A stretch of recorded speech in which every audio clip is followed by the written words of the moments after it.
नमस्कार विद्यार्थी मित्रांनो, अंडर करंट्स या सिरीजमध्ये तुमचं सर्वांचं स्वागत आहे. हल्ली सोशल मीडियाच्या वापरामुळे, इंस्टाग्रामच्या रील्समुळे तुमच्यापैकी अनेक जण बॅकग्राऊंड म्युझिक लावलेल्या कविता वाचत असतील, बघत असतील, ऐकत असतील. त्यामध्ये अनेक चांगल्या कविताही असतील. पण सगळ्यात चांगल्या कविता या महान कविता नसतात आणि सगळेच कविता लिहिणारे हे खऱ्या अर्थानं कवीसुद्धा नसतात.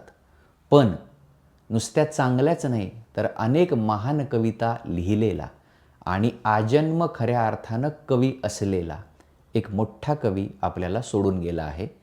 विनोद कुमार शुक्ल. 88 वर्ष त्यांचं जे आयुष्य आहे ते काल संपलं आणि रायपूरमध्ये छत्तीसगड राज्यामधल्या रायपूर इथं एम्स हॉस्पिटलमध्ये त्यांनी शेवटचा श्वास घेतला. खऱ्या अर्थानं कवी असलेले, खऱ्या अर्थानं लेखक असलेले विनोद कुमार शुक्ल केवळ हिंदी भाषेकरताच नाही तर भारतातल्या सगळ्या भाषांकरता, इव्हन जगभरातल्या साहित्याकरता महत्त्वाचं योगदान विनोद कुमार शुक्ल यांनी दिलेलं आहे. मग सौंदर्यवादी असतील, सामाजिक राजकीय आशयाचे असतील, भौगोलिक असतील, आदिवासींचे असतील, कृषी क्षेत्रावरचे असतील, स्पिरिच्युअल असतील, फिलॉसॉफिकल असतील, अशा सगळ्या प्रकारच्या कविता त्यांनी लिहिल्या आहेत. महत्त्वाच्या कादंबऱ्या लिहिल्या आहेत. म्हणजे कथात्म साहित्य आणि कविता या दोन्ही क्षेत्रांमध्ये भरघोस असं लिखाण विनोद कुमार शुक्ल यांनी केलेलं आहे. त्या विनोद कुमार शुक्ल यांना सुभाष अकॅडमी आणि माझ्याकडून विनम्र श्रद्धांजली. विनोद कुमार शुक्ल यांच्या अनेक कविता इंस्टाग्रामवर, सोशल मीडियावर, यूट्यूबवर तुम्ही पाहिल्या, ऐकल्या असतील. खऱ्या अर्थानं कवी असं ज्यांना आपण म्हणतो. काही कवी जे असतात हे बाजारू पद्धतीच्या कविता लिहून फेमस होतात. काही कवी जे असतात हे त्याच कविता लिहून पुन्हा पुन्हा वाचून दाखवून फेमस होतात. विनोद कुमार शुक्ल या कोणापैकीच नव्हते. व्रतस्थपणे कवितेची आणि लेखनाची आराधना करत त्यांनी त्यांचं आयुष्य जे आहे ते पुढे नेलेलं आहे आणि त्यामुळंच साहित्य क्षेत्रामध्ये, वाचकांच्या आयुष्यामध्ये विनोद कुमार शुक्ल यांचं महत्त्व अनन्यसाधारण आहे. प्रत्येक वाचकानं किंवा हजारो लाखो वाचकानं ज्याला जीव लावावा असा हा लेखक आणि असा हा कवी होता जो आपल्यातनं निघून गेलेला आहे. त्यांच्याविषयीची बेसिक माहिती परीक्षार्थी म्हणून आपण आता बघूया, जी पुढच्या प्रिलिम्समध्ये येण्याची दाट शक्यता आहे. बघूया काय काय म्हटलं आहे. विनोद कुमार शुक्ल 1936 ते 2025 हा त्यांचा जीवनपट. जन्म राजनांदगाव म्हणजे पूर्वीचं जे मध्य प्रदेश आहे आणि नंतर मग छत्तीसगड, 2 राज्यांमध्ये विभागणी जी होते. मृत्यू रायपूर, वय 88. व्यवसायानं कृषी प्राध्यापक असलेले विनोद कुमार शुक्ल. कृषी प्राध्यापक म्हणजे शेतकीचं शिक्षण देणारे एका अर्थानं ते प्राध्यापक होते आणि त्यांचं काल निधन झालेलं आहे.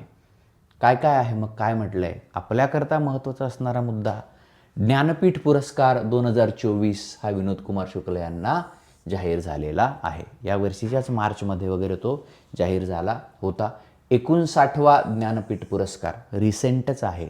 त्यामुळं प्रश्न एक्सपेक्टेड आहे. माहिती ही सगळी तुम्हाला विचारली जाऊ शकते. छत्तीसगडमधले पहिले साहित्यिक आहेत ज्यांना हा ज्ञानपीठ पुरस्कार जो आहे तो मिळालेला आहे. अर्थात तुलनेनं राज्याची निर्मितीसुद्धा नवी आहे, पण तरी देखील छत्तीसगडमधले हे पहिलेच साहित्यिक ज्यांना ज्ञानपीठ मिळालेला आहे. ज्ञानपीठाच्या अगोदर त्यांना साहित्य अकादमी पुरस्कार 1999 सालचा मिळाला आहे. दीवार में एक खिडकी रहती थी ही जी त्यांची कादंबरी आहे, या कादंबरीकरता साहित्य अकादमीचा पुरस्कार त्यांना प्राप्त झालेला आहे.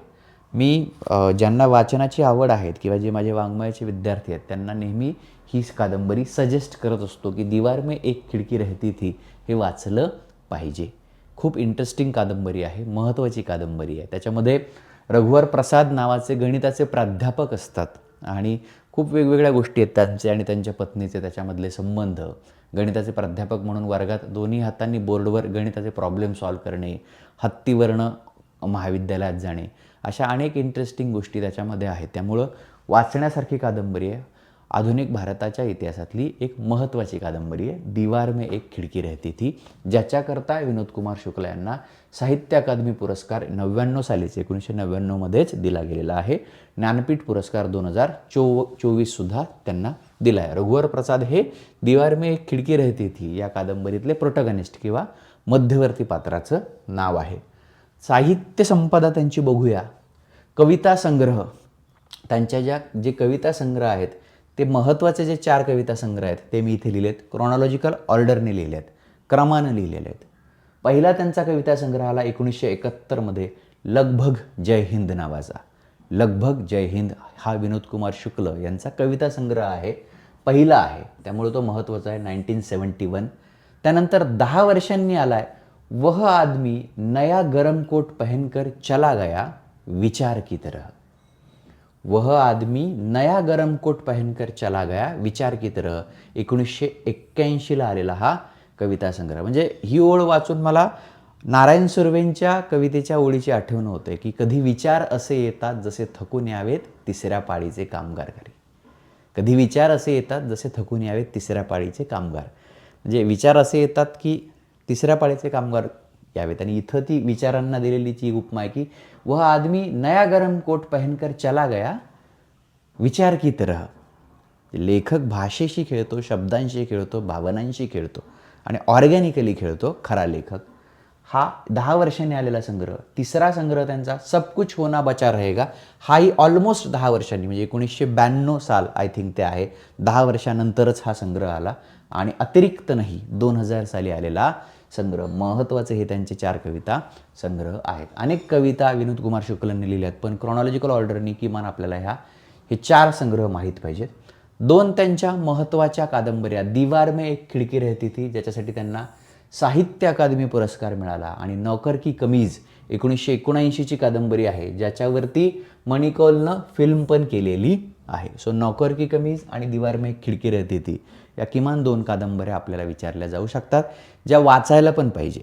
खरं तर तुम्ही म्हणता की निबंधाला काय लिहू, एथिक्समध्ये काय लिहू सुचत नाही. वाचनच नाही आहे तुमचं. आयुष्याला जोडून ठेवण्याकरता, आयुष्यामध्ये प्रगल्भता आणण्याकरता काय गरजेचं असतं तर वाचन गरजेचं असतं. कविता हा तुम्ही आयुष्याशी किती जोडले गेलेले आहात, तुमच्यात किती माणूस पण शिल्लक आहे ह्याचा पुरावा आहे की तुमच्या जगामध्ये कविता अस्तित्वात आहे, तुमच्या जगामध्ये चांगले कवी अस्तित्वात आहेत आणि त्या चांगल्या कवितेचे वाचक आहेत. की तुम्ही माणूस आहात याची खूणच आहे की तुम्ही पोएट्री जी आहे ती फिरवत राहत असता. ते वाचायला पाहिजे नौकर की कमीज आणि दीवार में एक खिडकी रहती थी.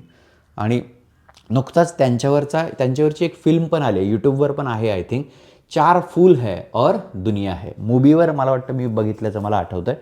4 फूल है और दुनिया है नावाची फिल्मसुद्धा त्यांच्यावरती, किंवा ज्याला आपण एक डॉक्युमेंटरी पद्धतीची फिल्म म्हणतो, ती आलेली आहे. आणि सरतेशेवटी विनोद कुमार शुक्लांना श्रद्धांजली म्हणून, कवीच्या जाण्याला श्रद्धांजली फुलांची आणि शब्दांची देण्यापेक्षा त्याच्याच कवितेची देणं जे आहे ते खूप गरजेचं मला वाटतं. तर ती कविता आपण इथं वाचूया.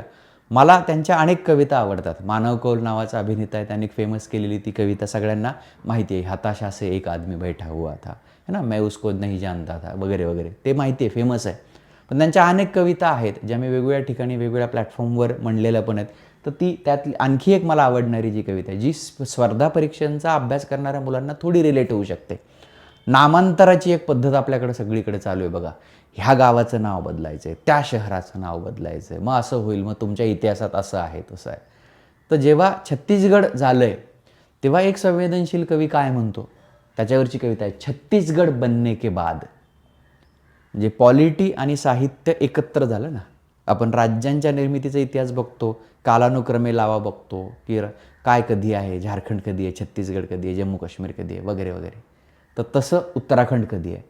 तर एक पोएटिक त्याच्यावर काय येतं की छत्तीसगड बनने के बाद भोपाल जाते हुए छत्तीसगड राज्य बनने के बाद.